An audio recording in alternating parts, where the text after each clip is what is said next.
थकीत वेतनासाठी आंदोलन. उदगीर नगरपालिकेतील 4 स्वच्छता कर्मचाऱ्यावर निलंबनाची कारवाई.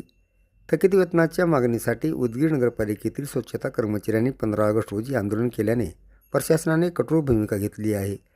आंदोलनात सहभागी झाल्याच्या कारणावरून नगरपालिकेच्या मुख्याधिकाऱ्यांनी 4 कर्मचाऱ्यांना निलंबित केल्याची माहिती समोर आली आहे. या कारवाईमुळे नगरपालिका कर्मचाऱ्यांमध्ये नाराजीचे वातावरण निर्माण झाले आहे.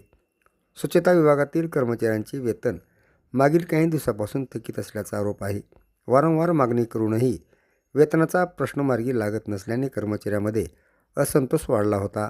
अखेर 15 ऑगस्ट या स्वातंत्र्यदिनी कर्मचाऱ्यांनी थकीत वेतन मिळावे या मागणीसाठी आंदोलनाचा मार्ग स्वीकारला.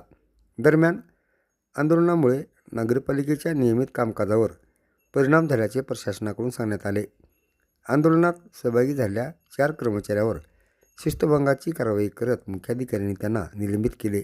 या कारवाईनंतर स्वच्छता कर्मचाऱ्यांमध्ये तीव्र नाराजी व्यक्त होत असून थकीत वेतनाचा प्रश्न सोडवण्याऐवजी कर्मचाऱ्यावर निलंबनाची कारवाई का करण्यात आली असा सवाल उपस्थित केला जात आहे.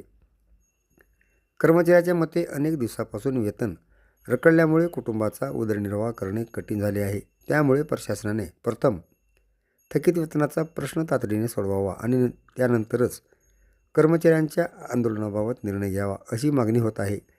दुसरीकडे सार्वजनिक आरोग्य आणि स्वच्छतेशी संबंधित कामकाजात अडथळा निर्माण होऊ नये यासाठी प्रशासनाने शिस्तभंगाच्या कारवाईचा निर्णय घेतल्याचे सांगितले जात आहे. मात्र या निलंबनाच्या कारवाईमुळे आता नगरपालिका प्रशासन आणि कर्मचारी यांच्यातील वाद अधिक चिघळण्याची शक्यता निर्माण झाली आहे. दरम्यान थकीत वेतनाची रक्कम नेमकी किती आहे, कोणत्या कालावधीपासून वेतन रखडले आहे आणि निलंबित कर्मचाऱ्यावर नेमके कोणते आरोप ठेवण्यात आले आहेत याबाबत अधिकृत प्रशासनिक माहिती समोर येणे बाकी आहे.